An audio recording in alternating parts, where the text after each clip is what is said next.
who's asked for. Not me. Another grandchild? No, No. a wife. The wife. That was the other alternative. City of Riverbank Regular City Council and the Local Redevelopment Authority meeting is now in session. Today is Tuesday, March 10th, 2015. The time is 6 p.m. Please rise. I pledge allegiance to the flag of the United States of America and to the republic for which it stands, one nation, under God, indivisible, with liberty and justice for all. Please remain standing. Let us pray. Heavenly Father Jesus, we come to you tonight with praise and thanksgiving on our hearts and minds. We thank you for the many blessings that you have bestowed upon us. We thank you, Heavenly Father Jesus, for the wisdom and the guidance that you've given to each one of our elected officials. We know, Heavenly Father Jesus, that so many times there are so many things that come up that different people have different opinions and different things, but we know that when we look to you for leadership, when we look to you, Heavenly Father Jesus, for the wisdom to make the decisions, and we know that those decisions are the best decisions that could possibly be made. We ask you tonight, Heavenly Father, to just take these 5 elected officials that you've placed in this office and give them, Heavenly Father, the knowledge, the wisdom, and the understanding to make the decisions that has to be made for the betterment of this city. We know, Heavenly Father Jesus, that they have the greater part of this city on their minds, and it takes a lot, Heavenly Father Jesus, sometimes to make decisions for the mass. But we know that you've done it so many times that you've given them the things that they need, and we ask that you give them the tools tonight. And Heavenly Father, be with each and every member of this city. Be with each and every individual, Heavenly Father Jesus, that works for, participates in any way with the city of Riverbank. Bless them. In Jesus' name we pray. Amen. Please be seated. Roll call, please. Council Authority Member Janine Tucker. Here. Council Authority Member Leanne Jones-Cruz. Here. Council Authority Member Cal Campbell is absent. Vice Mayor Chair Darlene Barbara Martinez. Here. Mayor Chair Richard D. O'Brien. Here. Conflict of interest. Any council or authority member or staff who has direct conflict of interest on any scheduled agenda item to be considered is to declare their conflict at this time. Seeing none, we start off with presentations. Item 1.1, Low Impact Development Alternative Compliance Study Presentation.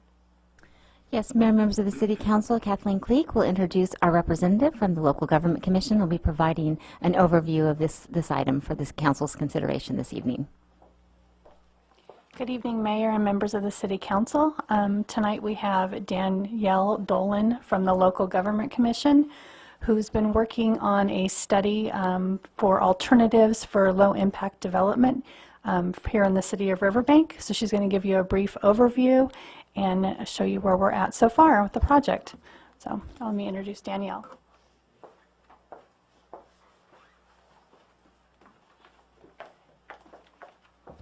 Thank you, Kathleen, Mayor O'Brien, Council, for this opportunity to speak with you tonight.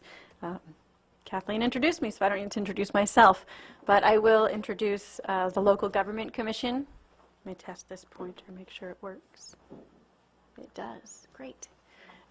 Some of you may be familiar with the Local Government Commission from our work that we've done here in Riverbank in the past, or possibly from our national or statewide efforts. For those of you that aren't familiar with us, we are a nonprofit organization that's been working since about 1980 to help foster local innovation to make our communities more environmentally sustainable, economically prosperous, and socially equitable. We do that by providing resources, technical assistance, and forums for collaboration across the state. And I have one of those resources for you tonight. If you want to take one and pass. This is just an example of the many types of resources we provide for local elected officials and other local leaders. The one I'm handing out now is in relation to stormwater management, which is what I'm here to talk to you about today. So LGC works in 5 general program areas: community design, healthy communities, energy efficiency, climate change, and water. And I am the water programs manager for LGC and the project lead on the low impact development alternative compliance study. That's a mouthful. And I'm very excited to tell you what that means tonight. So the LID alternative compliance study is looking at options for the city of Riverbank to manage its stormwater on a multi-site or neighborhood scale rather than a site-by-site approach. And also looking at funding options in order to do that. The goals of this study are to improve water quality in the Stanislaus River, to promote groundwater recharge, and also to achieve other community objectives. So what is LID for those of you that aren't immersed in the stormwater world? Low impact development is an approach to managing stormwater that mimics natural processes. There are 3 key elements of LID: slow the water down, sink the water, or spread the water out. And by doing any one of those 3 things, it helps to remove pollutants from our stormwater runoff before it enters our waterways, in this case, the Stanislaus River. And as you can see from the beautiful pictures of LID features, they not only provide a water quality benefit, but can also provide open space for communities, parks, and other community benefits. They reduce pollutant loads. You can also capture stormwater runoff as a water supply, and green infrastructure is another term for low impact development. These green infrastructure features also provide a cooling effect, which is good for the climate and for public health, and also an air quality improvement as well. So according to Riverbank's strategic plan, you all are committed to enhancing public safety, improving your infrastructure, and retaining and attracting businesses. Low impact development can help you achieve these goals. As part of a complete streets plan, low impact development approaches can help to calm traffic, slow traffic down, which is safer for all residents, but it also helps to encourage biking and walking, which is good for public health. As I said, the green infrastructure treatments have both air quality and cooling effects. Also, as you can see from this example here, you can put your roads on a diet. In this case, the top picture, there was a bypass street that wasn't being utilized and a center median that was completely wasted space, and that was converted into a public park that you see on the bottom picture there, and that's providing much more public benefit than what you see in the top picture. The aesthetic value of low impact development can help raise property values, which helps to recruit and retain businesses as well. So back to the alternative compliance study. There's a few reasons that you should care about LID aside from the obvious environmental benefits. First of all, it's required. The Regional Water Quality Control Board, in their MS4 permit for the entire Central Valley, requires all new and redevelopment projects to manage their stormwater on site and to use LID standards in doing so. Now, that provides a couple different struggles for the development community and for local cities. When you're looking at a parcel size, trying to squeeze these LID features in, that's going to take up some of your space. It's going to drive up your design costs. So developers are deterred from implementing LID in our redevelopment areas, but remember, they're required to do so. So then they look to larger parcel sizes on the outskirts of town where they can fit these LID features in. Of course, that doesn't help your redevelopment areas. Another downside to the current approach to LID is that they tend to be dispersed throughout the community, small projects on site that only treat the stormwater runoff from that particular site. Here's a map that depicts that for you.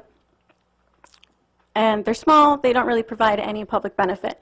Whereas if you can cluster those together and implement larger LID treatment sites, they can serve as public parks, but they can also treat multiple sites runoff, allowing you to develop in those priority redevelopment areas through either an in-lieu fee structure or some other mechanism. And these are the things that the alternative compliance study are looking at. Another concern with the current approach to low-impact development is that while the developers are required for building the treatments, once that property changes hand, it's sold, the developer is no longer responsible. The property owner is expected to maintain these LID features, but the property owners usually aren't trained how to do so. So these features then fall into disrepair. They're no longer providing that stormwater quality benefit that they're supposed to, and then the city is on the hook for the pollution to the river. So by centralizing your LID features in this multi-site approach, the city or some other entity can be responsible for maintaining them. Trained professionals will maintain them. You can ensure that they're receiving the water quality benefit that you're required to provide, and they can also provide additional benefits to your community. So the aim of the alternative compliance study is to provide both the City of Riverbank and the development community with more options in meeting these requirements, to help you align with your general plan goals, to comply with state permits, and it's also providing very specific project designs so that if the city does choose to pursue this approach to stormwater management, the report will give you almost shovel-ready project designs for you to implement, and also recommendations for how you can fund these projects long-term, either through an in-lieu fee structure or a compilation of other grant opportunities and things of that nature. Above all, we hope that the report is useful to the City of Riverbank. My contact information is here. If you have questions or thoughts, I would love to talk with you. The report will be done in May, at which point I'd be happy to come and present again. And we're also holding a workshop on April 30th for the development and engineering community to learn more about low-impact development. With that, thank you very much and good night. Comments or questions? Forward to the report in May. So if we do the compliance, will it rain? Better wash my truck. a rainmaker. You have to comply whether it rains or not. Oh, okay, Thank you. Thank you. thank you. Item 1.2, presentation by PG&E regarding gas pipeline pathways. Mayor, members of the City Council, Mr. Thomas Reeves, who is representing PG&E, will be providing an overview of a new project that PG&E is undertaking to improve the safety of its pipelines through our community. Good afternoon. Mayor O'Brien, council members, thank you for having me. I appreciate the opportunity to speak with you this afternoon about here it is, found it, the community gas safety program that we have here in Riverbank.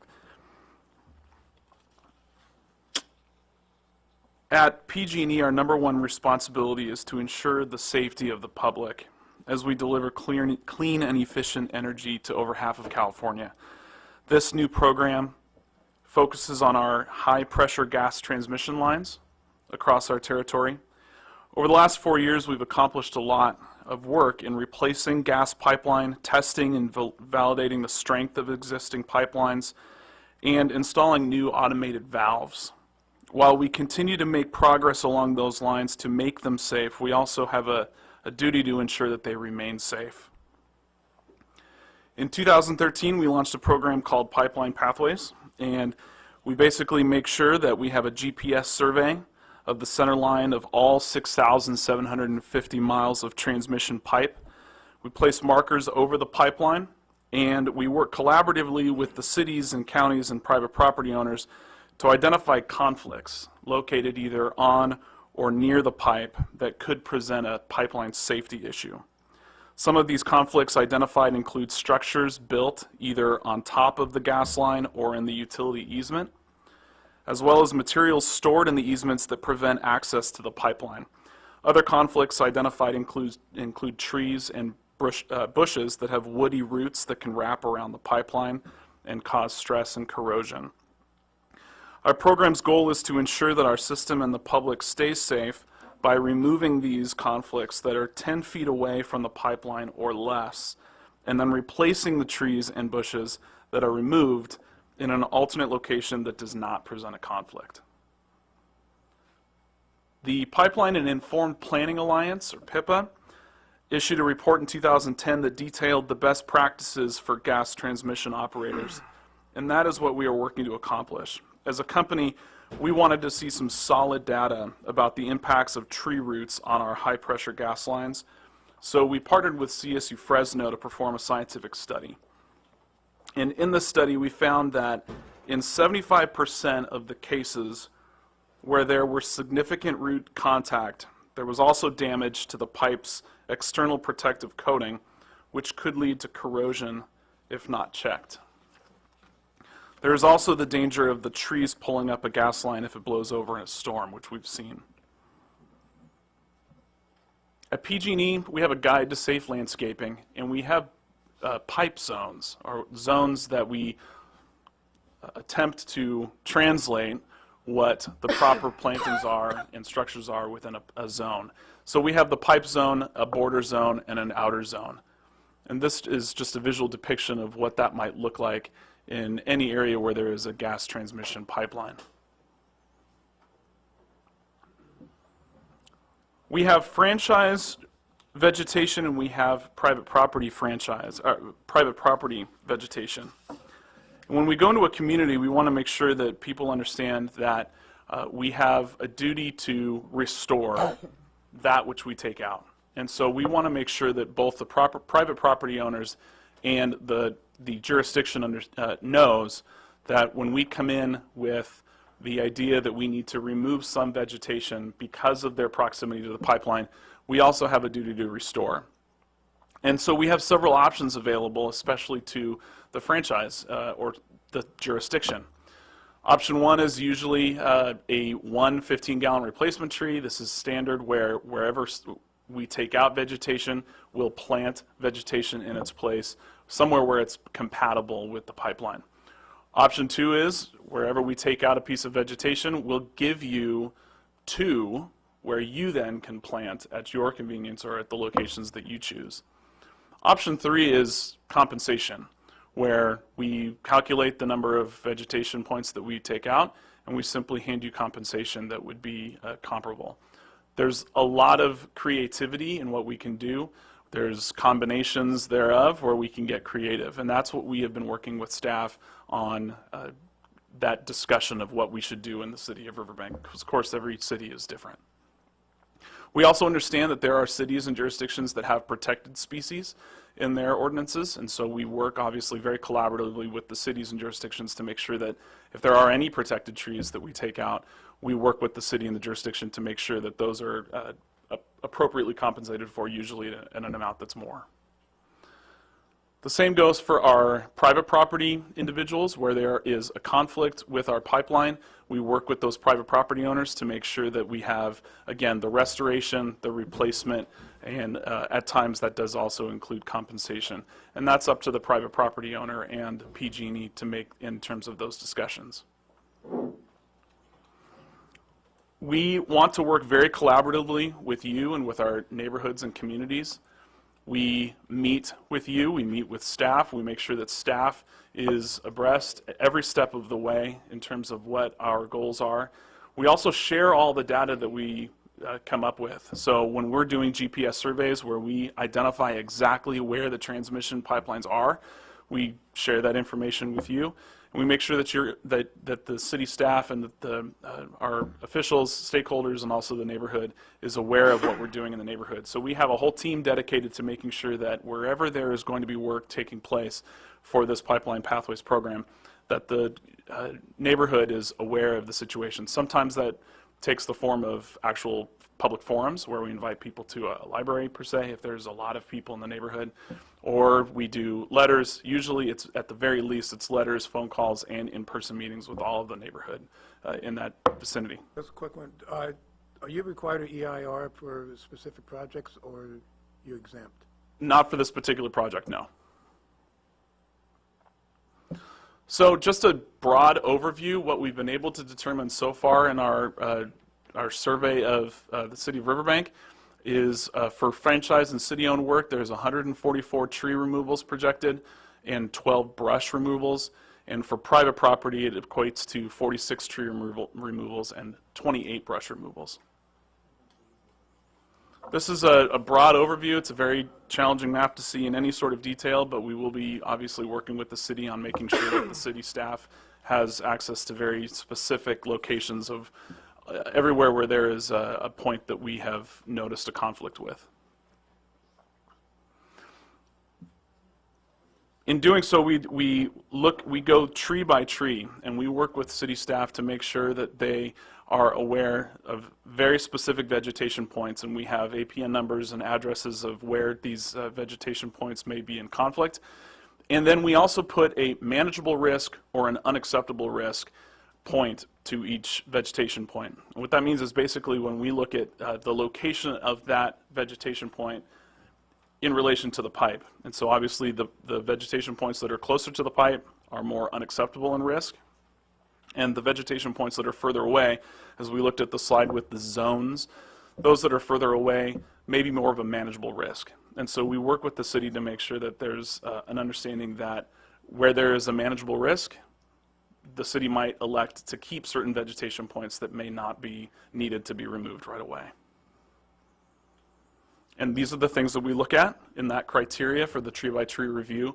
The distance from the pipeline to the tree, I'm not going to read all of these to you, but the species of the tree, the age of the tree, the date of construction, and that type of thing. So in terms of next steps, we will continue to work with the city and the city staff to make sure that everyone is working collaboratively on, again, the location of all of our pipelines and to make sure that there is a collaboration in terms of the restoration efforts.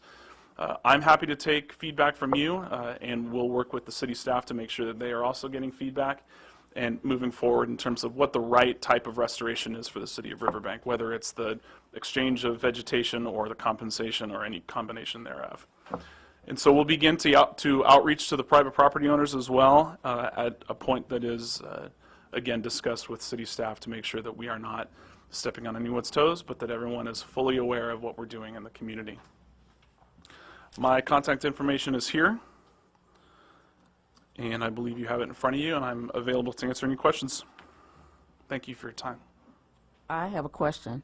The conflicts of the vegetations that you were talking about have been recently surveyed. Are those projects that you're currently working on, or those projects for the future projects? This is a project in and of itself where we've gone through and identified, and in the process of identifying vegetation points and in some circumstances structures that are in conflict with the existing pipe.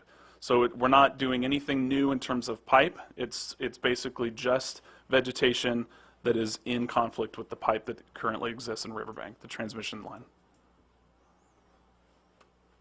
The piping work that you're doing along Roselle, when will that be completed, and when will the road be returned to, well, I want to say new condition? Yeah, well, because we are working on that and making it much better than it is now. We are working on the slurry seal would be the week of I want to say the second week of April, and I've been given a commitment that it will be completed no later than the 24th of April. So I've been given a timeline that's a little bit more conservative based on unknowns with some of the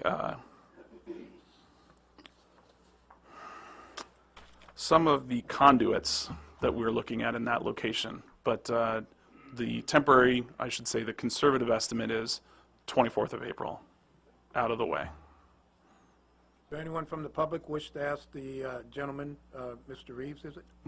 A question? Seeing none, thank you. Thank you. And we look forward to the completion of the Roselle project. I do too. Thank you.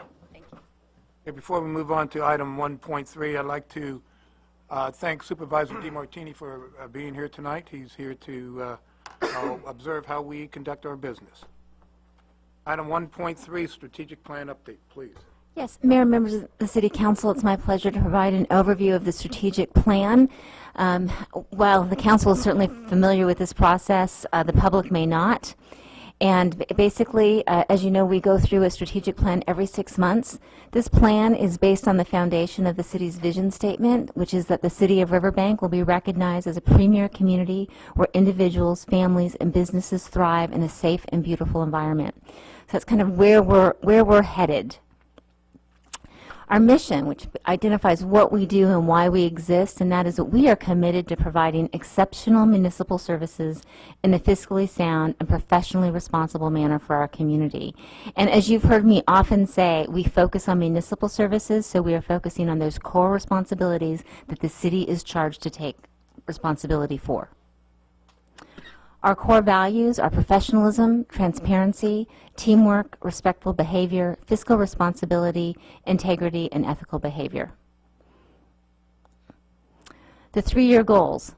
The 3-year goals that we have established to help us move towards a vision are to enhance public safety, to improve and maintain infrastructure and facilities, enhance professionalism and customer service, achieve and maintain financial stability and sustainability, and to retain and attract businesses.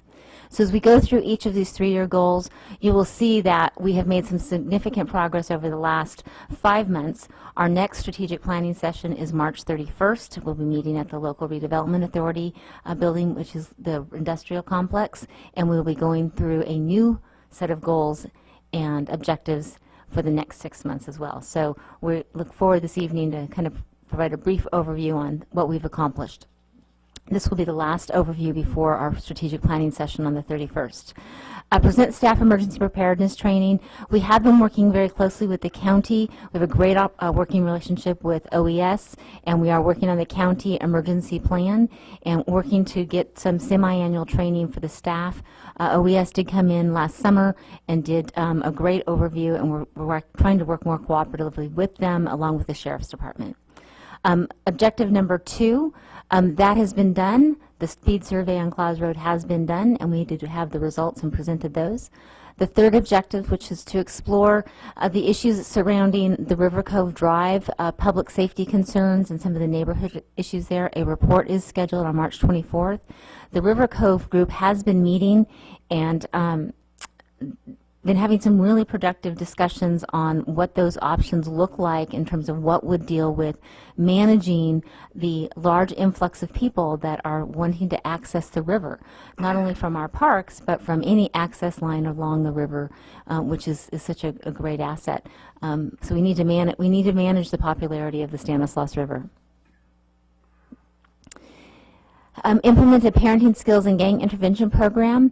At this time, this was actually a council project, and Vice Mayor Barbara Martinez took on the task of creating some parenting skills and gang intervention. This has been a council goal to help do intervention programs initiated by the mayor last year, and so it is one of those things that looking forward to being able to work closely with the Sheriff's Department, and my understanding is that we're working closely with the school district to identify a time for doing a rally for the kids and then do parenting classes for the parents in the evening. And so this council's also indicated its support for the county's effort for Prevention 2015. The mayor summed it up beautifully that the Riverbank would be there for the county when that went forward. And so this is part of our goal to support prevention in the city of Riverbank. Item number 5 was the present a community watch link to increase the sharing of information among residents and businesses regarding crime on the internet. And the chief provided an update on this 2 council meetings ago called Nextdoor. And we are actually getting a lot of positive comments through Nextdoor, and it is helping us sort of track and monitor some of the activity that is going on as a result of some of the early release of those individuals who habitually steal cars and do what is crimes of less than $1,000. Don't go to jail. So moving right along, improve and maintain infrastructure and facilities. Recommend to City Council action on Patterson Road improvement concepts. There was an overview of that was been provided. That was before the first of the year. And there's a couple of more issues in regards to Patterson Road that are coming up. In regards to the updated water and sewer standards for consideration, that was approved in September. The architectural concepts for new designs and improvements for the community center and the city's pool locker rooms was presented on January 13th. Now, if we can only come up with a couple $1 million to do that, that would be wonderful, but at least we've got started on that project. The City Council also considered a contractor for the automatic meter reading and automatic meter infrastructure freshwater metering system. This was approved on the 27th of January and is, of course, very important in light of our drought situation. We are currently metered.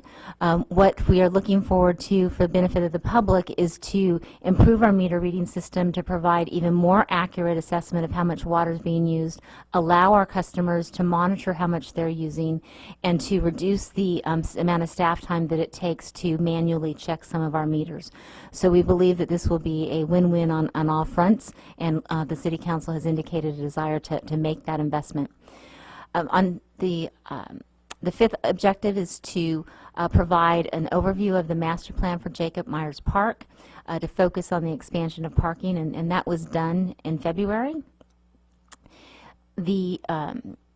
Along with a discussion of some of the resources that might be available to make those investments into Jacob Myers Park. We combined those, and that did take place on February 10th.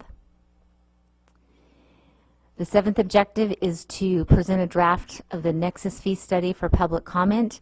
That is currently being reviewed. There was also a meeting with developers last month, and we are getting prepared to bring that to the City Council at the next City Council meeting. The next item is to identify parking options for the regional sports complex. We've actually proposed that this actually be delayed into the next strategic planning session because it really needs to coincide with development. It is something that's on our radar screen, and it has been talked about as something that will be dealt with when the area west of the city is considered for a development proposal. The presentation for standards on complete street storm and low impact development, that was presented earlier this evening. And to complete an audit of the city's sewer system management plan per state regulations, that is also scheduled for the next City Council meeting on March 24th. To hold a community workshop for community input on Patterson Road, that was completed on February 25th. And the city staff, working with John Anderson, our consultant contract Community Development Director, is going to hold another Patterson Road meeting out in the field to be able to get some more input. So that's being scheduled for an upcoming Saturday, and more information will be coming on that. For professionalism and customer service, one of the objectives is to use more social media and to implement guidelines for the use of social media to publicize city events and services. We've been doing that on a very informal basis, and happy to say that I actually have distributed a draft, a very simple policy, but I think accomplishes what we need to do in this organization from where we're at in terms of our level of use and the amount of staff and resources we can devote to it. But that policy is being reviewed by those that would be involved in using social media to get their feedback, and expect that the final document will be distributed later this week. Shouldn't that coincide with our website development? This is just basically to use Facebook, and then what we're looking forward to is having the new website in that we can do a more robust social media outreach. So this is sort of to get us started. And then the consideration of a performance-based management training program for the 2014-2015 mid-year budget. The City Council did approve funding to do a performance management program, so we are looking forward to getting that started. And then we will be coming back and asking for the second half of that in the next fiscal year. But this is something that I think will be valuable in the organization and in developing our managers and giving them the tools that they need to effectively accomplish the goals we have set out using their very capable staff. To develop and initiate a leadership forum for all department heads, managers, and supervisors. There has been work being done on that, and the first one is actually scheduled for March 25th. We also had set a goal to provide customer service training, And that was just getting a little too ambitious. We've been working on an organizational culture team that is addressing the issues of professionalism. So we didn't actually do the training, but we are actually working with the staff on this very issue. We're just taking a different tact. In addition, there was a goal for providing training to staff on the city's new website, kind of following up, Mayor, on your comment for social media, enabling the staff to more effectively communicate information. And we are working diligently on the website. We expect that that launch will happen the beginning of June, and at that time we'll also be doing training. It is part of the proposal that the city approved. So we are looking forward to that. We also are working on concluding negotiations, we have completed negotiations on an advanced funding agreement for potential future developers, and that has been done with one development group. And for those that don't know what an advanced funding agreement is, it basically is an agreement that the developers will fund all expenses that the city incurs to advance that proposal. So things like doing the environmental impact report, any costs associated with our contract with John Anderson or the city attorney work, those types of things, they are responsible for funding the city to make sure that the city is kept whole.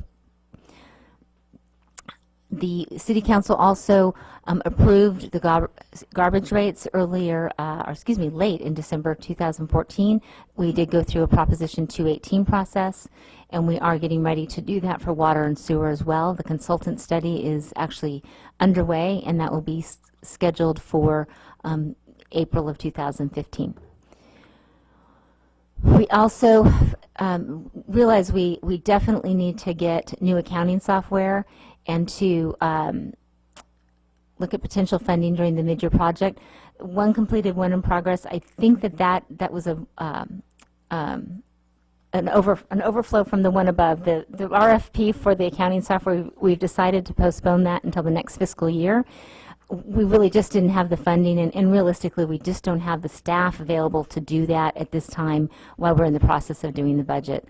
So the value in that, though, is I know the City Council is aware of some of our antiquated technology, both in software and hardware, and we're making steps to advance that. So more to come on that during budget discussions. Negotiate fiscally responsible agreements with the city's employee groups and present those to City Council for action. We did actually get an agreement with the middle management group that the City Council did approve. However, we are still working with the miscellaneous group and looking forward to getting that resolved in April. We also determined that it was important that we review the current general fund reserve policy and make some recommendations to the council for consideration. This is something that will be done prior to the 2015-2016 budget presentation. Another area that is connected to development, and that is to develop community facilities districts for services such as roads, landscaping, storm drain, and even police services from new development that comes in. And that is to make sure that any new development is properly serviced and that there's maintenance down the road, so those individuals that live there 20, 30 years from now know that they have appropriate funds to maintain their neighborhood. This is something that the City Council considered an overview of, had a really good discussion on, and we'll probably be discussing more at this point, but it really is contingent on development. So we look forward to doing that as development picks up in the city of Riverbank and in Stanislaus County in general. Apply for a water bond grant for phase 2 of our wastewater treatment plant upgrade. At this point, there's no particular money to apply for the type of work that we wanted to do, and then we will go forward when we do find appropriate resources. For retaining and attracting business, which is, of course, a really important component of any community, sometimes is overlooked, the importance of our business community. We are fortunate in the county of Stanislaus to have a very active alliance, and under Dave White they have really taken a lot of new initiatives, and the City Council of the City of Riverbank did approve increasing funding for the alliance to be able to support that effort. And so it is really a good partnership with the alliance, and we look forward to seeing that develop over time. We also are looking at a draft package that is appropriate for responding to business leads and site selectors that might be interested in the city of Riverbank. And Debbie Olson, our director of the LRA, is working on that, has developed a draft. We're in the process of refining it a little bit more, and so it will be that much more useful. So that's something that is not necessarily a public item, but it is something that we are working on behind the scenes. The downtown specific plan, we are currently the final review of that particular plan. It's going through final legal review. The Planning Commission is scheduled to consider the project on March 17th, so next Tuesday, and we plan to bring it to the City Council, barring any unforeseen changes, on April 14th. Actually, later this evening, there'll be discussion of the market study of comparative values for the Riverbank Industrial Complex. This is information that is used for property negotiations, and that as the City Council's role as the local redevelopment authority board overseeing the former Army ammunition plant, that is something that is important for us to have good market-based data. So the next two items really goes to our outreach with local businesses, to visit 6 local businesses for strategic meetings and to identify property owners in the downtown that we might be able to collaborate with in the future. What we've found is that it is the property owners here are working with realtors, and so we've been meeting with the realtors to be able to talk to them about what do they see, and the mayor and a member of the staff, even Norma Torres Manriquez, who's handling that outreach for me, did meet with some realtors a couple of weeks ago. We have been working with the new businesses in the downtown, and it has been an interesting process to try and see how can the city take an appropriate way of providing information and getting some resource. So I think we'll be talking more about that in the strategic planning session on March 31st. And then there's some future objectives that just kind of where we're thinking, again, down the road. Is there a way to be able to create some business incubator models using the industrial complex as our base? Is there a way to get more local food concessions and food tastings in Riverbank, maybe at Jacob Myers Park?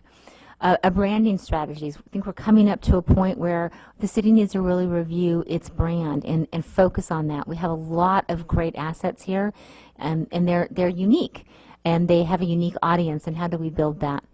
And then also to develop the collateral marketing pieces and information pieces that would go along with that branding. So those are things that we're looking at in the future. And as I mentioned earlier, our next strategic planning session is March 31st, 2015. As you can see, we have gotten a lot done over the course of the last 5 months. There still is a lot of work to be done, and we know that there will be a few carryover items, but we are looking forward to seeing where we're at and where the council wants to go in the next 6 months. A couple of things that are not on this list that are taking a lot of energy and attention, one of which is district elections. And so as we get ready for the March 31st, I did want to make it known for the public that we have a community workshop on Saturday, March 14th, this coming Saturday, at the Teen Center, which is just down the street from City Hall, right next to the community center, where the members of the public are welcome to come to what is a special city council meeting, but essentially a workshop where they can get a little information on district elections, why the city is considering this action, and what some of the options are available to the city. While there'll be a bit of like a 10, 15-minute presentation to set the stage, it will essentially be a very informal meeting where people can ask questions and sit down and review the material, come back to different maps, and also talk to the consultant who did the demographics that we will be looking at. In addition to that, there'll be some breakfast refreshments. It should be a beautiful Saturday morning, and anybody who's been to the Teen Center, it's a great venue with great light, and so it should be a very very engaging morning for everyone. So with that, I'd be happy to address any questions from the City Council in regards to our strategic plan. One of the things that I stated in the State of the City, which I'm really adamant about, is our formation of our annexation policy and a plan for annexation for the next 6 months. And Mayor, in case the public doesn't know that, we did actually provide an overview for the council on that in anticipation that that will be something we discuss and set objectives towards based on the council's feedback on that presentation a couple of weeks ago. So that is something that is on our radar screen because of the North County corridor. And we've been working with the Department of Public Works, Matt Machado and Colt Essenwein, in regards to the North County corridor. And they have been encouraging us to look at potentially the east side to be able to make sure that the North County corridor and the city of Riverbank, that's a really good synergy there. So we appreciate their feedback on that. Any comments from the public on the strategic plan? Any comments or questions from the city council? Seeing none, I'm moving forward to item 2. Public comment, no action can be taken. At this time, members of the public may comment on any item not appearing on the agenda and within the subject matter jurisdiction of the City Council LRA Board. Individual comments will be limited to a maximum of 5 minutes per person. Each person may speak once during this time. Time cannot be yielded to another person. Under state law, matters presented during public comment period cannot be discussed or acted upon. For record purposes, state your name and city of residence. Please make your comments directly to the City Council LRA Board. Do we have any public comments? Being none, we move on to the consent calendar, consisting of item 3A, waive readings, 3B, approval of item February 10th, 2015, City Council Local Redevelopment Authority minutes. Item 3C, a resolution of the City Council of the City of Riverbank, California, declaring certain properties surplus as listed in Exhibit A and authorizing its disposal.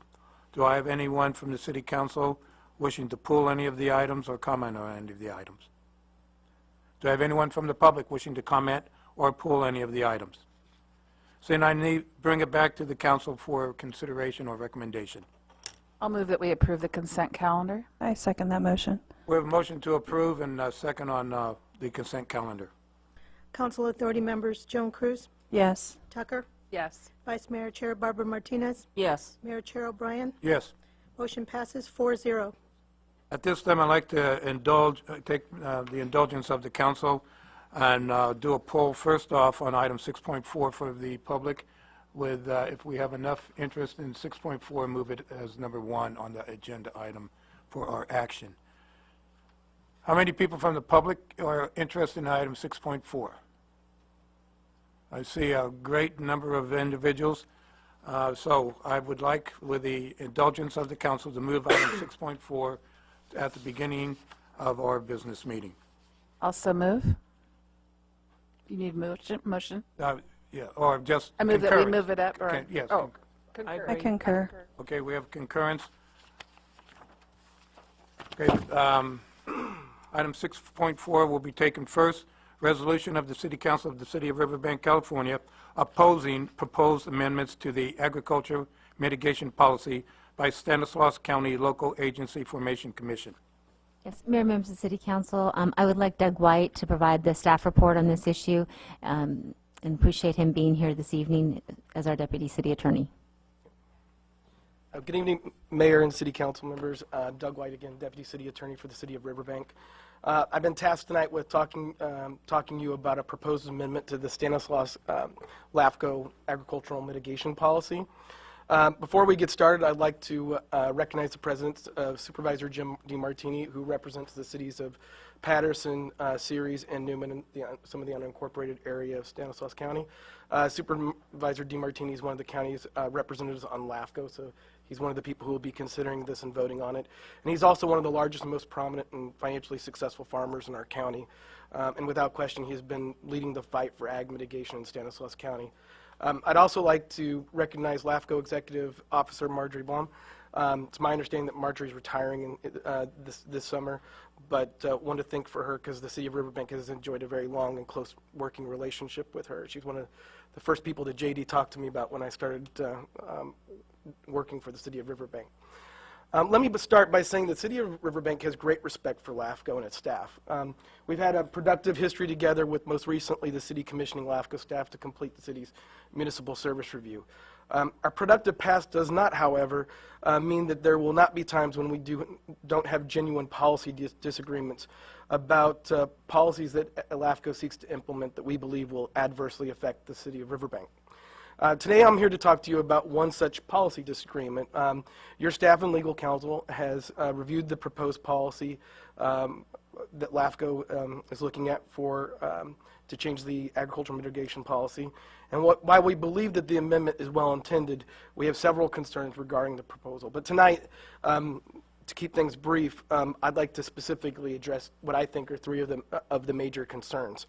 I'd also like to note, before I kind of get into this, that this isn't really about agricultural mitigation and whether or not you support it, whether or not you think it should exist or not, or whether or not we should have fees or not. You know, my comments, at least tonight, are going to be directed simply at the proposed amendment to the ag mitigation policy. So let me start by saying that this is a solution for a problem that doesn't exist. First, it must be noted that the proposed amendment will not preserve one single acre of additional agricultural land. Let me repeat this again. This proposal will not create one additional conservation easement, keep one additional piece of land from being developed, or better preserve agricultural heritage. Simply put, this proposal is about one thing and one thing only. How much money are you going to require the cities to collect and to pay to an individual to place a conservation easement on his or her property? Again, it's about how much is paid, not how much is preserved. By way of overview, this proposal requires the cities using in lieu fees to mitigate the effects of development on ag land by paying the following fee. And I should say, and I think we do note it in our staff report, there are other ways, there are a menu of options that LAFCO does give you for doing. Realistically, the two that you're only looking at is imposing a voter-approved urban growth boundary or doing the in lieu fee. So by default, because you need more involvement for the public and so on, you wind up with the in lieu fee. You do have the ability to propose different alternative solutions, but they've given us their recommendations, and as we've seen from the two projects that have gone through on it, they kind of stick to the, there is a decision to kind of stick to the guns on what their preferences are. That's why they're in the books. It's a preference. By way of overview, the proposal requires the city using an in lieu fee to mitigate the effects of development on ag land by paying the following fees. 1, 35% of land value based on 5 comparable land sales in Stanislaus County.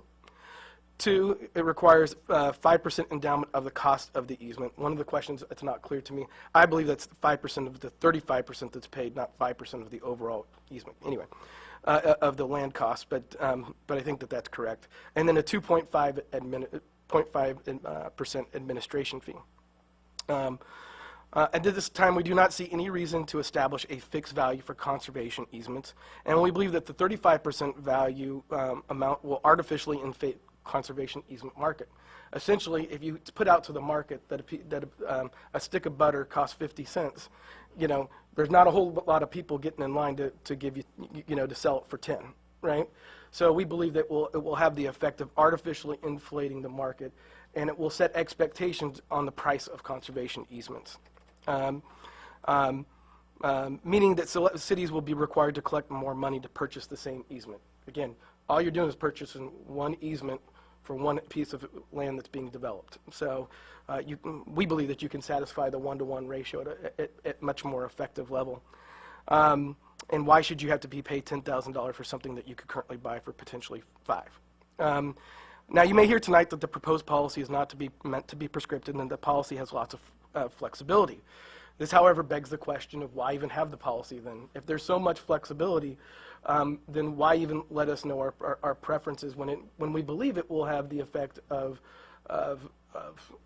artificially inflating the market and costing cities significant other burdens in terms of enticing development. The other issues that I'd like to go over to is the loss of local control. One of the things that happens is LAFCO is an agency of limited jurisdiction, which means that they really don't have jurisdiction over cities until such time as you put in an application for annexation or for sphere of influence change. And I think that even been noted in their own staff report. The challenge with that is the more prescriptive that we become with the agricultural mitigation policies, the more that we wind up taking that control away from the cities and have to deal with those issues up front. So instead of developing a comprehensive city-generated plan of how development should occur and how to prioritize the limited funds that may be available on a project, meaning do we put in sewer infrastructure, do we put in parks, or is there enough money to even pay for ag land mitigation? Do know that ag land mitigation is not a requirement. And in fact, when they approved the Aaron Bell project, for an industrial and commercial development, while the one-to-one measure was discussed, it was a decision that the value of the business, the value of what was coming into the community, far outweighed the need to impose the fees associated with agricultural mitigation. We may find ourselves in similar situations as we deal with trying to comply with RENA numbers and other regional housing allocation requirements. So essentially, we believe that LAFCO their process should be the way that it has historically been, which is to stay involved in writing letters during the environmental review process, and the city should be allowed to prepare a report and provide that application to them, and then LAFCO has the ability to reject it. If they think we don't do enough, if they think that orderly development hasn't occurred or that we need to do more on ag land mitigation, they can reject that application at that time, and I'm sure their concerns will be addressed as they historically have in the letters that they provide to the cities as projects are being considered anyway. So in many ways, this is a problem that doesn't really exist. In their own staff report on this project, they recognize how early in the process this is. There's only been 2 projects that have proceeded under the new ag mitigation policy. One was the Aaron Bell project, and then one was another project. We don't know how the agricultural or conservation easement process is going to work, or what the market is really going to be, because it's a really untested market. We have lived through a very, very difficult, challenging time. So the idea of adding additional bureaucracy for a problem that doesn't even exist on a policy that hasn't even been tried is challenging. And that's one of the reasons we brought this before you. And fundamentally, we believe that cities should be given the opportunity to govern themselves. There should be an element of self-determination, and that they should be able to provide whatever proposal they see fit to LAFCO, knowing LAFCO's preferences, right? And if LAFCO chooses to reject it, that's within their statutory authority. And I think, at least as I would like to close on the local control issue, one of the things that we're suggesting is that the local policy is given a chance let's give it a chance to see if it works, or whether or not there really are problems before creating a more prescriptive policy. The last issue that I want to address is the reason that this is here, and it's, the Patterson policy is even attached as an exhibit in the staff report that LAFCO last looked at. It's a response to a Patterson Planning Commission proposal where the Patterson Planning Commission frankly rejected the idea of ag mitigation. They did not believe that you should have to pay. They believe agricultural resources cannot be replaced.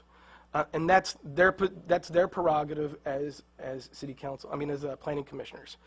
That proposal was then forwarded to the city council, and they looked at it 3 times. And through the urging of Supervisor DeMartini, they asked for additional information, and they have not imposed that fee. So that fee, that $2,000 fee that was being proposed and recommended by the Patterson Planning Commission, has never taken effect. But if you did not have the Patterson Planning Commission suggest that there be a $2,000 fee, I don't believe that you would ever see this policy being presented. And it seems like an over-response to create a policy or a regulation on every city in the county who's going to annex property in the future because a planning commission decided that they wanted to have a $2,000 fee, and the fee hasn't even been put on the books by Patterson. Again, we did have responses from LAFCO at the city of Patterson disagreeing with the amount. Supervisor DeMartini has been, very outspoken in his displeasure with the amount. the city of Patterson at that time was looking at more at the city of like Lathrop. So if you were to go to the city of Lathrop as an example, the city of Lathrop's adopted fees $2,374 per acre, and they have negotiated in different development agreements fees between $3,000 and $3,500, some of which have been negotiated in conjunction with the settlements with the Sierra Club. So fundamentally, we ask that you don't punish every city in Stanislaus County because you don't like what the city of Patterson is doing, and we don't believe that good policy is ever created by reactionary regulations, and so we believe and would recommend to the council that if you're going to develop policies, that those policies be more like our neighbors and like Lathrop and Manteca, and not so much Tracy, and not so much like Yolo County, where there's a very, very demographic. I can say that because I'm a UC Davis alum and Aggie, and and we have actually one of our attorneys, Robin Barral, serves on the Yolo Farmland Trust. He's on the board of directors, so we know what goes in there. I mean, and what we've found is that the in lieu fees are very small. They make very little dent in preservation of ag land. True ag land preservation comes through taking very large landowners who are fundamentally committed to the concept of agricultural mitigation and imposing it for free or just for tax advantages on their own land. It comes through charitable donations. It's not through the collection of fees. You don't really collect that much. You get people who have been successful, who own lots of ag land, and they put easements on their property voluntarily, typically for things. In concluding with this, I think that what we'd like to do and what we suggest is a continued positive relationship with LAFCO. We would like to continue to work with them to come up with a policy that's fair, that's not reactionary, that the cities don't feel like is seizing on their local controls. And you should know that Riverbank is not alone. Oakdale and Patterson have it on their agenda next week. Ceres was directed last night to put it on their agenda in 2 weeks, and we believe other cities, including Newman and Turlock and Modesto, are in the process of taking similar actions. So I don't want to look at this, rejection or resolution, basically saying that we don't agree with the proposed LAFCO policy as a negative. Instead, I'd like to look at it as a positive, as an opportunity for us to all come together and have LAFCO solicit, input from every city on what they think is something that we can live with, or whether or not the policy just needs more time to see if it's even broken. So, with that, I'm sure you'll have a few comments. I'm sure we will. Before I open it up to the public, I'd like to have the city council, if you have any questions for our assistant attorney, city attorney. What are you? Deputy city attorney. Deputy, not the real one. I'm number 2. Number 2. So is Harvard Law School. I don't have any questions. I have a comment. Do you want to comment Sure, now or comments. later? Well, I just, in reading all this, I think the main thing that comes to my mind and that kind of sticks in the forefront for me is that even in LAFCO's mission, they state that they want to promote the efficient provision of government services and encourage the orderly formation of local agencies. And I think, again, for me, it just comes down to this feels like a loss of local control. And I think folks in the public and in our area kind of struggle with that. They voted these elected officials up here to govern our city, and I think we need to really take a look at that. And I would like LAFCO to really concentrate and realize that local control is what it's about here. And so that's where my concerns land on this issue. any others? I open it for public comment. This is get up and do it. You got it. There you go. I'll get up after Mr. I hope I didn't step on Marjorie's toes here. Keith Schneider. I'm with Keystone Corporation. We're a residential and industrial park developers out of Patterson. I'm going to maybe...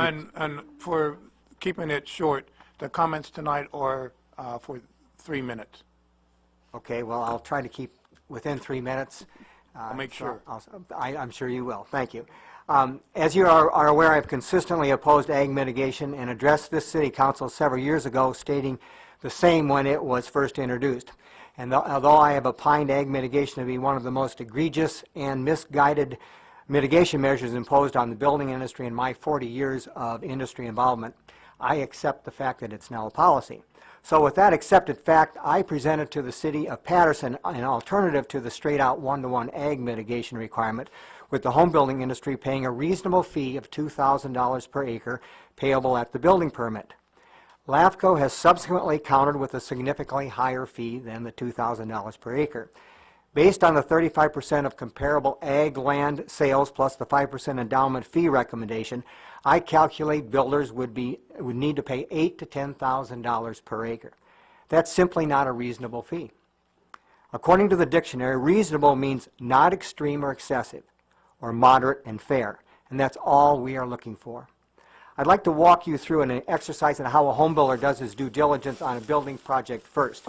I'm not, with my 40 years, I still use, I don't use PowerPoint, so you have to bear with me. First of all, a builder will look at his land cost, okay, land and lot cost. I hope this will stay. If not, I may have to go to the, may I go to the table with this? Yeah, please. We need a speaker there. I'm sorry? Microphone. Okay. Yeah, we would need a microphone. Okay, next he goes, he does bricks and mortar. That's his next deal. I'll do it right here. There you go. And then he has to add the city capital facility fees. Now in that, he invests in his community because he invests in his roads, his parks, his fire and police stations, and city hall. Then the county imposes its public facility fee. Again, this is what a builder looks at when in his due diligence. Again, the home buyer is investing in the county, roads, and the jail as an example. Then the builder has the school fee. Again, the home buyer is investing in the education of his children. Now, adding all those fees up, it's getting pretty expensive for the home builder. So, you add the ag mitigation fee, to thinking, what is the buyer really getting? And what ends up happening is sometimes with all those fees and looking at his due diligence, the whole project collapses. That last fee could make that project collapse. So in conclusion, it boils down to you deciding whether the young family or senior housing buyer should pay $400 a house. $400 a house, that's all we're proposing. Or $2,000 an acre. Or, as the no-growth representatives have many times advocated, they want the home buyer to pay $2,000 per house. $2,000 an acre, frankly, that is a punitive fee, in our opinion, a very punitive fee, $2,000 a house. So at $2,000 an acre, payable into a mitigation bank, that's going to go a long way in preserving the most valuable ag land in this county to meet LAFCO's primary goal of ag preservation. And as an aside, I might mention, and Mr. White alluded to it, Ripon and Manteca as an example, all have reasonable ag mitigation fees in the $2,000 per acre range. Thank you. One last sentence. I encourage you to help the building industry mitigate the mitigation, oppose LAFCO's recommended amendments to their policy, and request they adopt a more reasonable fee. Thank you.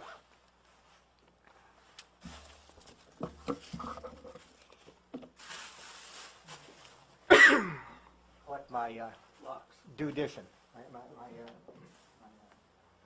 Props.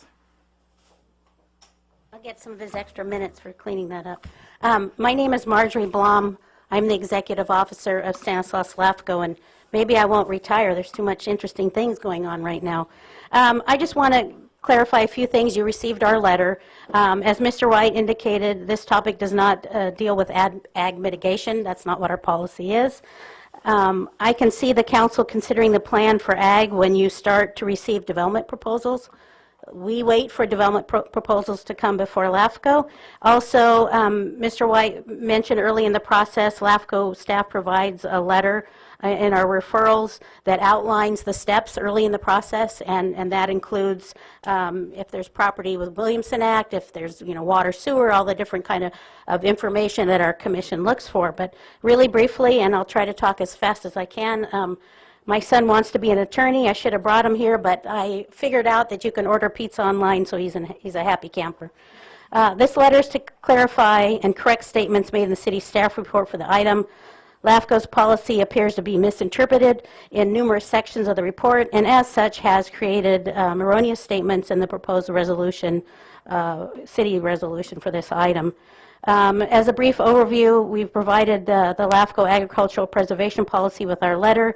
The commission encourages a method or strategy with regards to how a city or developer wants to address ag land. These are intended to guide the applicant towards agricultural preservation strategies. And also, there is a list in the policy regarding the different types of strategies.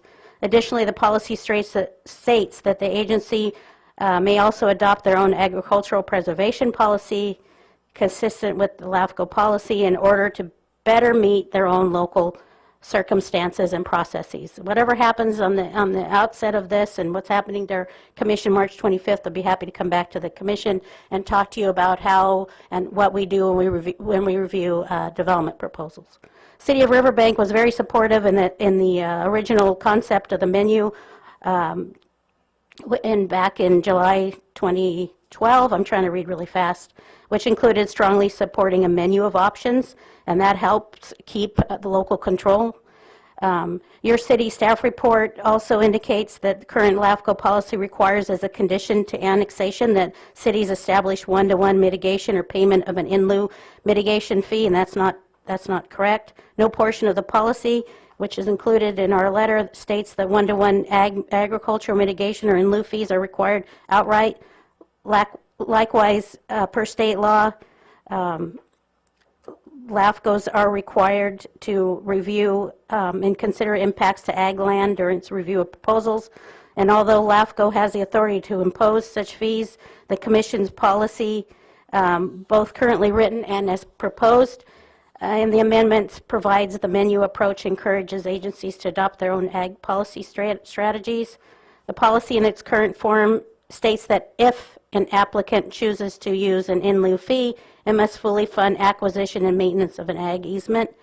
And one of the amendment only deals with how that 35% calculation methodology, if you're going to do one-to-one or pay in lieu fees, that's the only change in the proposed policy. And while the report describes a fear that if a developer is unwilling or unable to comply with the 35% formula, that the developer will have to obtain an easement before approaching LAFCO, and that's not true. There's no requirement to obtain easements prior to or at the time of annexation itself.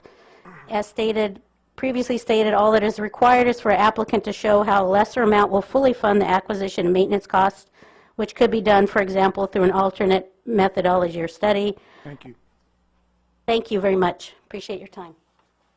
I did give you more. Did you? I did. Well, that's because I was talking about pizza. Thank you. Any other public comment? There no further public comment? I bring it back to the staff, to the council.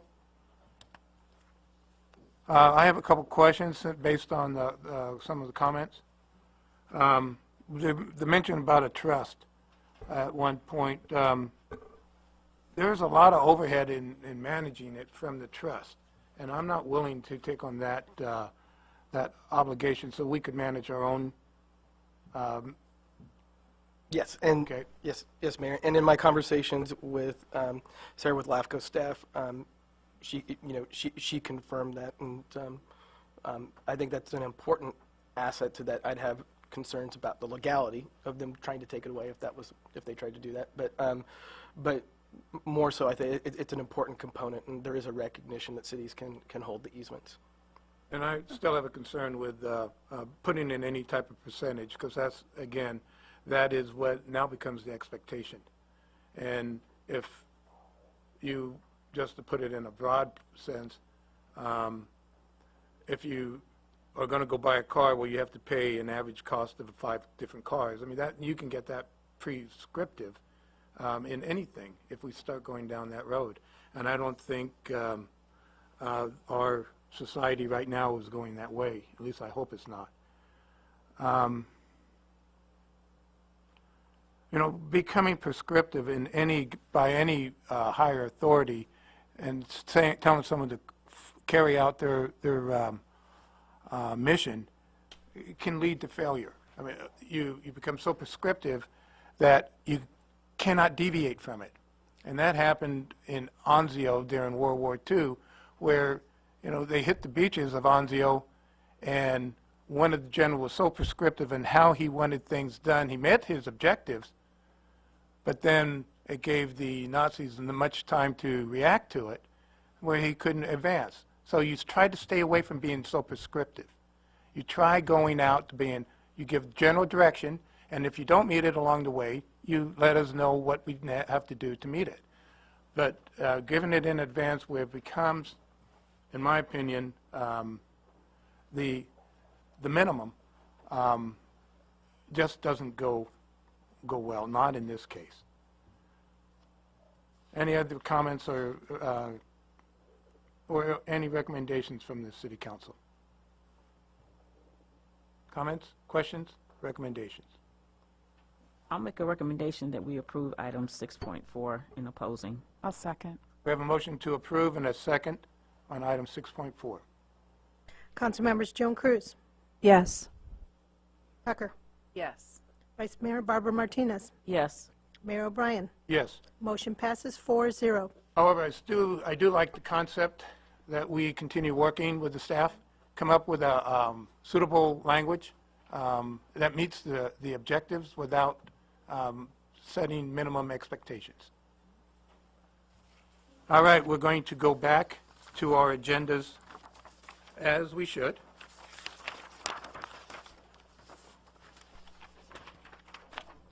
Item 4.1, second reading by title only, and adoption of ordinance number 2015-005 of the City of Riverbank, California, amending Title IX Business Regulations, Chapter 110, Business License Tax by repealing Section 110.08, exceptions and sections. Excuse me, can we do the talking outside?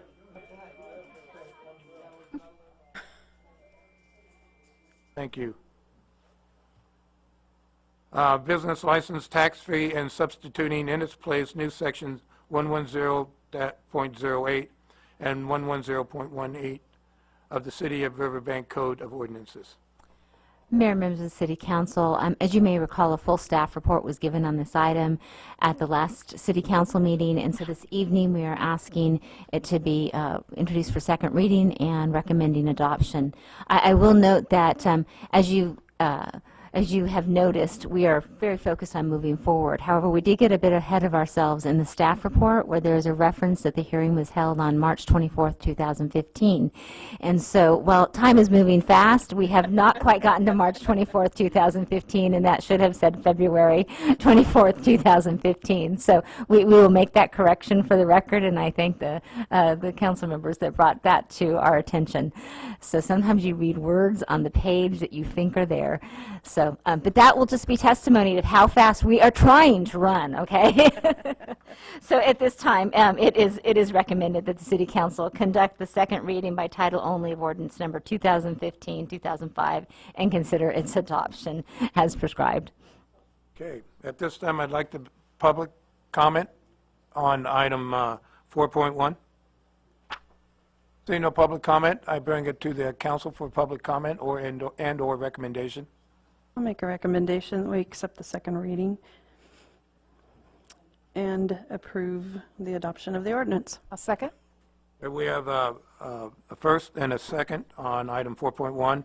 That is a second reading and adoption of ordinance 2015-005 of the City of Riverbank, California.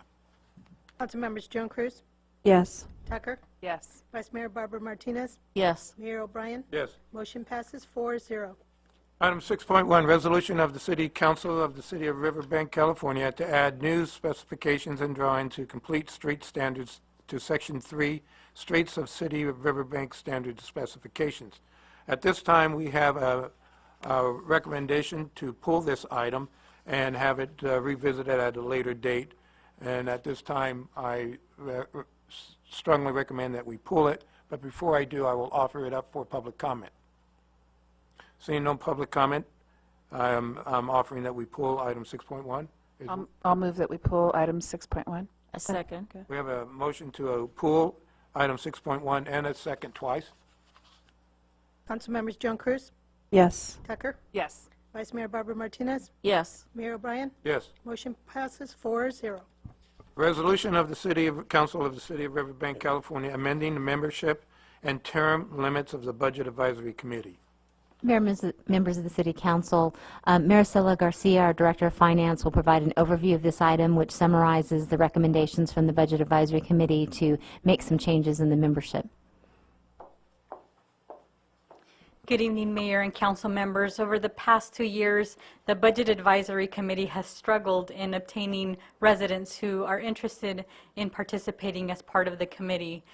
So tonight, the recommendation being made is to review the membership limit that has been set of 7 voting members of the public, along with the term limit that has been established of 2 years, of 2 terms, excuse me. When the committee was initially authorized in 2010, we had quite a bit of interest in having residents participate. We had a full committee. We were able to have meetings on a monthly basis to update them on the budget, and especially during the budget preparation, where we often met twice a month. That may have been one of the areas that have deterred some of our residents in terms of the amount of time that it does take to review all of the city's budgets. But the members that we currently have now are very committed. The ones that we've had in the past were very committed, and the recommendations that they've made to the City Council have been to offer ways in which the city can reduce its cost, as well as to explore other revenue sources that we currently do not have. And so their recommendation tonight, as well as staff's recommendation, is that we reduce the number of voting members from 7 to 5. This would allow for a quorum of 3 in order to hold meetings, and also to remove the 2-term limit that has been set, which will allow some of our residents who would like to continue participating on the committee to remain. And I'm available for any questions. Any questions of Maricela? Did the members of the advisory committee have any recommendations themselves? This was their recommendation, particularly the one about removing the term limit.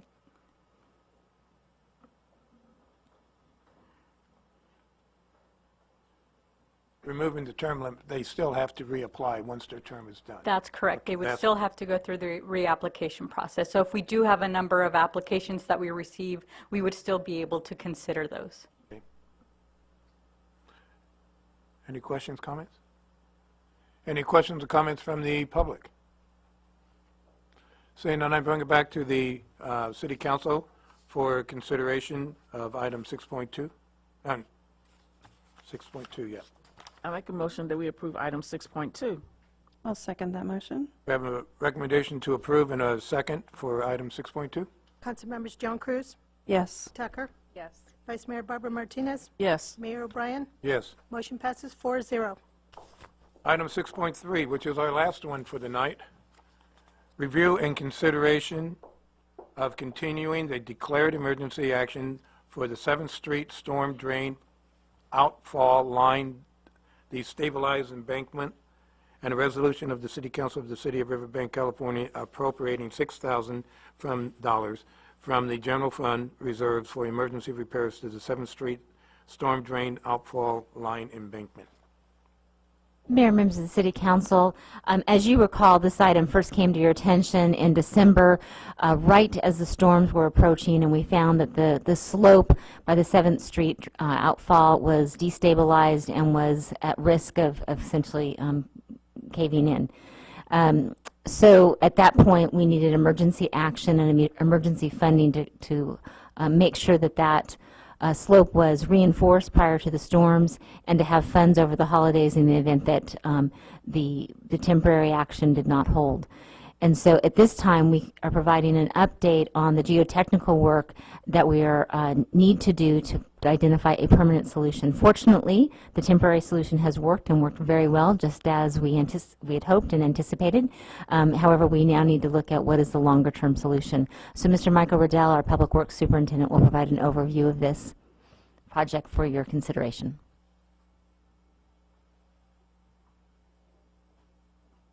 Mayor, Vice Mayor, council members, as you well know, this, as the city manager stated, it has been an ongoing thing. We've been diligently trying to get somebody on board to be able to do the geotech work. In other words, we need to go out there and make sure that the current roadway and everything is stable, and then be able to come up with some type of design to correct the issue that still exists out there. In order to do that, we need to have this work done to be able to bring in the geotech work that tells us what everything is, how it's situated out there, and then we can do a design to hold the hill in place if necessary. There are several different options, and this will help us decide which will be the best option. Unfortunately, when I initially asked for emergency funding, we asked for $35,000. We were able to obviously get that work done to stabilize that hill, which used about $15,000 of that, but this work is about $25,000, so, or $25,500, so I'm about $6,000 short. So I'm back here asking that you go ahead and appropriate the $6,000 so we can get this work done, so we can get a design and a cost of what and how we're going to go about repairing this. I'd be happy to answer any questions you may have. When will this work be completed? If the funds are appropriated tonight, I will talk with the consultant tomorrow and get a schedule for his work. I'm only concerned that it gets accomplished before the next rainy season, whenever that'll be. I hope it's tomorrow, actually, but I'll wash my car tomorrow and we'll see what happens. okay. Well, I washed mine yesterday and it didn't work. So. Right, are there any questions of Mr. Riddell? I have a question. So the additional 6,000 is for us to see what we still need to have work done, right? So it's going to cost more to get the actual work done. Yes, this is just going to tell us what will be the design work that needs to, in other words, to figure out what would be the best solution to correct this problem. And then we'll have a design, and with that design, then we can get a cost for what it's going to cost us to do the work. We need the design in order to do it, and the geotech has to be done prior to that, so we know what kind of design to use. Okay. We have no idea what it could potentially cost. No, and I don't want to stand here and try to guess at it for you. I at this point in time, with what I know and what I see out there, I can tell you right now it's not going to be cheap. Well, we're looking forward to seeing you when you have that completed. We'll Yes, see ma'am. you again. Yes, ma'am. Crawford has, I'm sure you've worked with them in the past. Yes, yes. How, I don't want to be frugal, because that could be cheap and that could be costly, but how reasonable are they in their designs? One of I the mean, you could build a Hoover Dam right Yes. around it, but that's not necessary.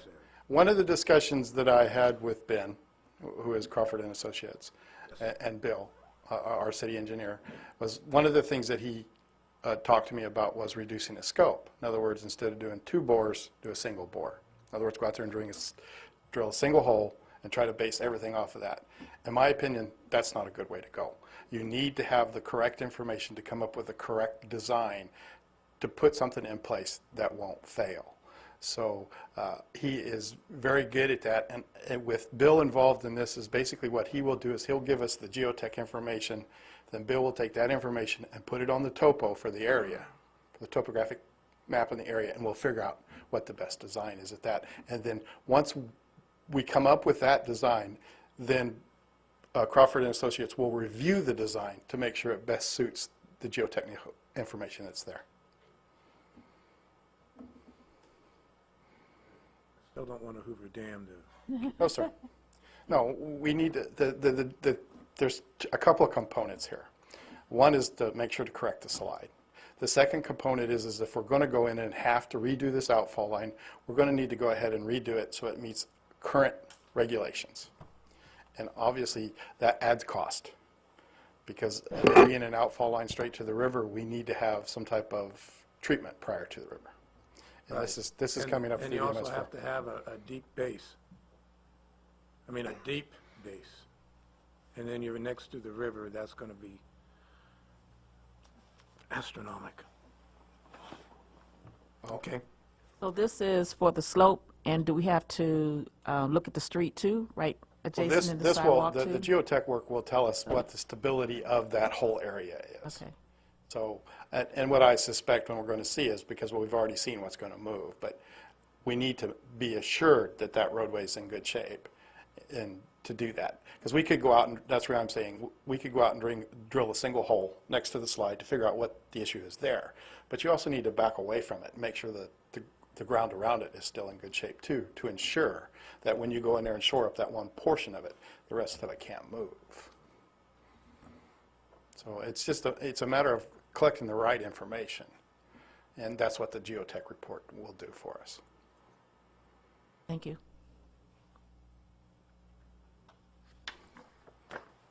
Any questions or comments from the public? Seeing none, to bring it back to the council for discussion or action. I move that we approve item 6.3. A second. We have a motion to approve item 6.3 and a second. Is that both, number one, the action for the emergency, and number two, the resolution? Yes, it is. Who was the second vote? Thank you. Councilmember Jones Cruz? Yes. Tucker? Yes. Vice Mayor Barbara Martinez? Yes. Mayor O'Brien? Yes. Motion passes 4-0. Item 7.1, staff comments. Mayor, members of the City Council, I'd like to actually bring up Michael Riddell one more time to provide a brief overview on some streetlight improvements that were made to city-owned streetlights. Evening, Mayor, Vice Mayor, council members. What the city manager is alluding to is the streetlights on the viaduct. The streetlights that the LEDs that we put across of it. We had an electrical issue out there, and we've been chasing that for a few months, where we'd have lights that will come on for us and then quit. And we tried to track it down ourselves with not having the proper equipment. So we went ahead and instead of keep chasing our tail, we brought in an electrician to go ahead and take care of that work. And that was the fee for that. So we make sure that we keep that viaduct lit.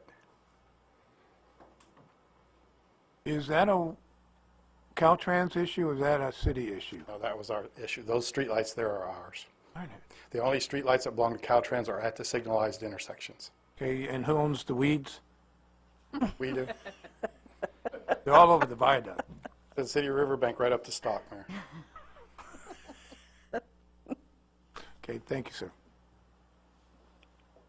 Mayor, members of the City Council, I would like to hand it over next to Doug White.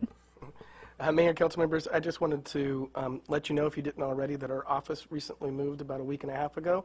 So we only moved about a block and a half, so instead of being in the front of the convention center, now we're in the back of it. But our office is conveniently located right next door to the League of California Cities. So if any of you have meetings or so on, please do come by and say hi, and call us in advance, because we have two guest parking spots, which are highly sought over in downtown Sacramento these days. So I just wanted to give you that information in case anybody was going to be in the Sacramento area in the near future. Thank you. Thank you. Thanks. And then to finish up, just wanted to again make sure that the public knew that we have the special community workshop on Saturday morning, March 14th at the Teen Center. That'll be from 10 to noon. Even if you can't come for the whole time, the public is welcome to just drop in for 5 minutes, 10 minutes, half an hour. It really will provide just a flexibility based on the availability of the community. So we are looking forward to seeing as many people as possible come out for that. And then also, as Easter approaches, we have a number of things to celebrate spring coming up on Saturday, April 4th, which is the Saturday before Easter. We have the new Got Color Run. Apparently this is the crave. I think you may have heard Sue talk about it at a previous meeting. She is at her national conference this week, so I have been delegated that authority to tell you about Got color, and also the Hippity Hop Egg Extravaganza. So again, both of these will be happening on Saturday, April 4th at Jacob Myers Park, and we encourage everyone to come on out and enjoy what promises to be a beautiful day. And for more events, again, I'll just put a plug in for our activity guide, and this is we've got a lot going on in the summer, so if there are any members of the public that are looking for something to do for themselves or their children, there are lots of options available in the city of Riverbank. So that concludes staff comments for this evening. Thank you. On to council comments. Councilmember Jones-Cruz. I just have a couple items. I just wanted to thank Jill for the update on the strategic planning. It's always really cool to see all the stuff that's going on. I can't speak highly enough of the strategic plan and the way it helps our city get stuff done. And I really appreciate that process and everyone else that helps make that happen. So thanks again for sharing, and it's nice to see everything up there that's getting checked off the box. I had an encounter this weekend, or this last week, with some Riverbank folks in my other job, my day job, and they were completely unrelated to city business, and they were just kind of talking about all kinds of stuff, but we ended up the meeting, and I was like, oh, I hear you guys live in Riverbank. Yep.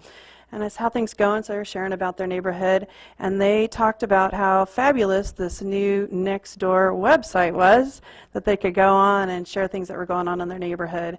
And it was just kind of a cool experience after last city council meeting to hear folks are using that and just completely unrelated to city business. I mean, it's still city, but they were really happy that that was there. They had some stuff going on in their neighborhood.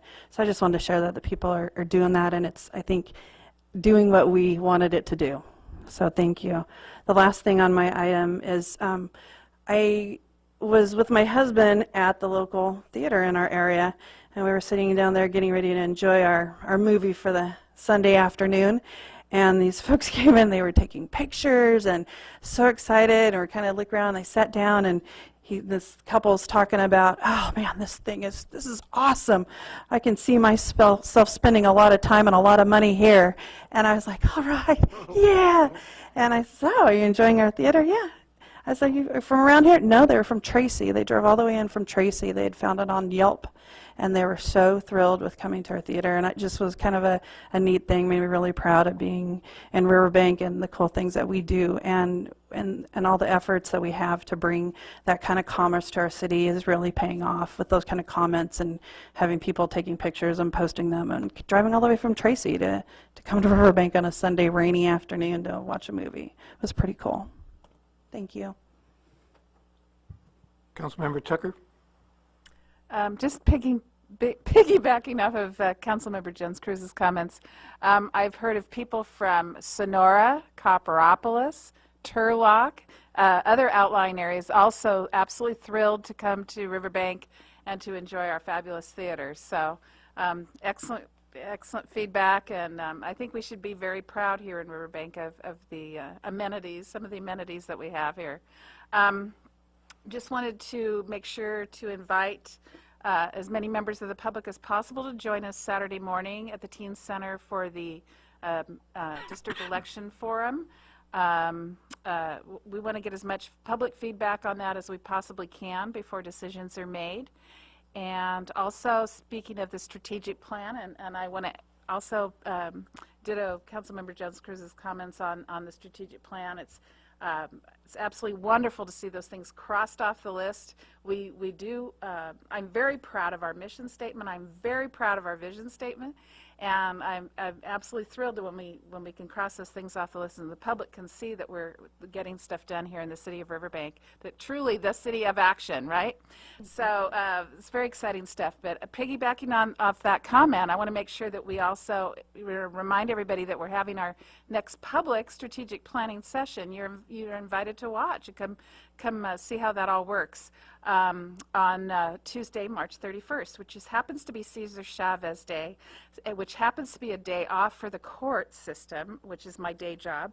And so I will be there on my holiday, joining all of you for strategic planning. So anyway, you come join us too. Thank you. Thank you. Vice Mayor Barbara Martinez. I also would like to thank Jill for bringing the strategic plan to the forefront for the public to see of our accomplishments. Very proud of what we have been doing, and thank you for that, Jill. On Sunday, March 8th, was International Women's Day, which has been observed since the early 1900s, and the month of March is Women's History Month. So I want to say thank you to all the women who have paved the way for all of us to be who we are today and in the future. And I, too, am looking forward to attending the workshop for our district elections, and we have some critical decisions, and I hope we see as many of the public there because we do need your involvement. And a reminder that it is, for the month of March, Read Across America Month, and the elementary schools of Riverbank Unified School District, they need volunteers to come and read in the classrooms.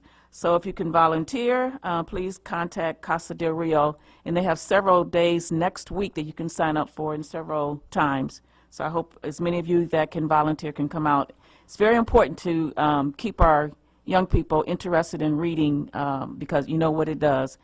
It helps to build our future leaders of tomorrow. So thank you. Thank you very much. Jill, I want to thank your staff for the quality reports, sir. That was very good explanations of what a very difficult topic.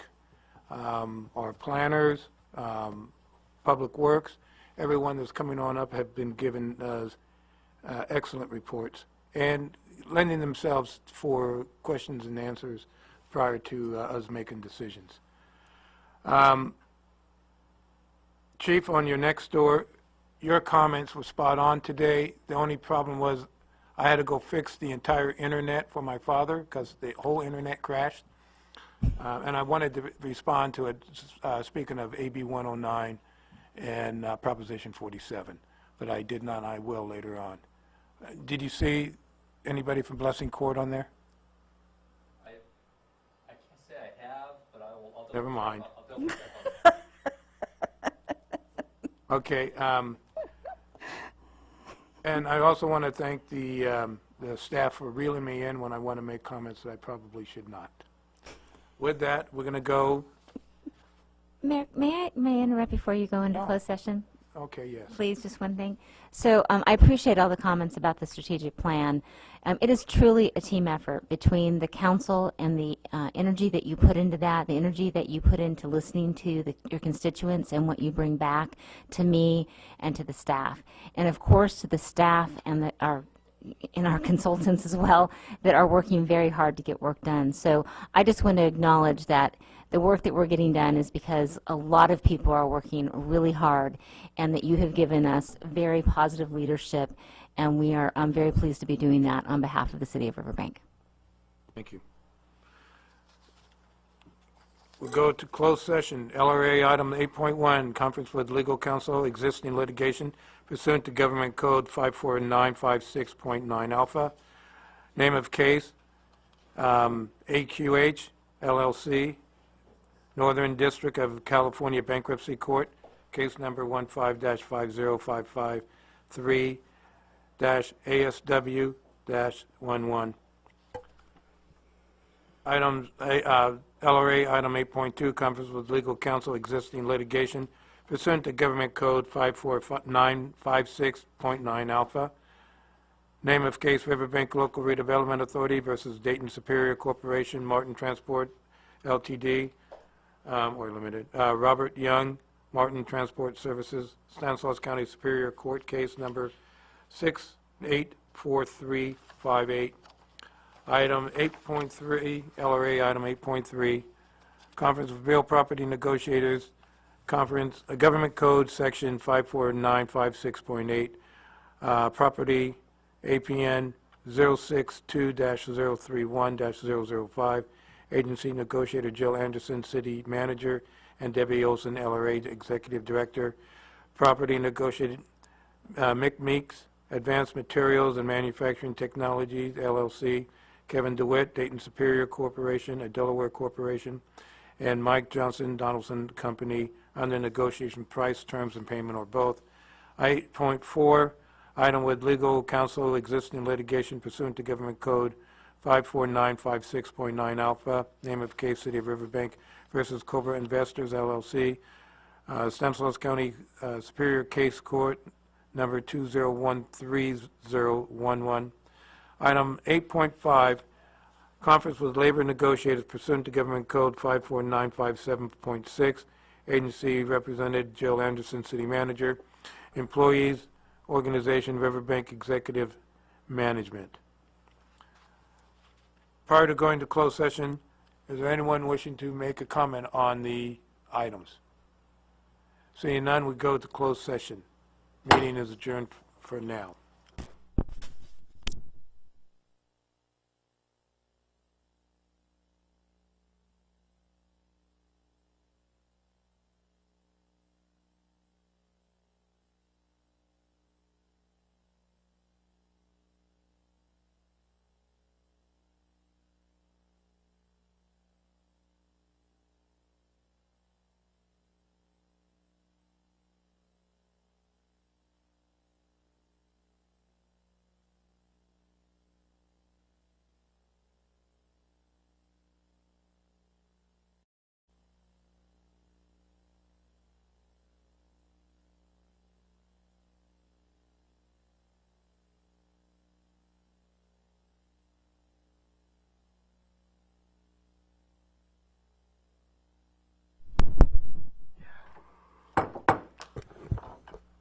The regular City Council and LRA meeting is back in session from closed session.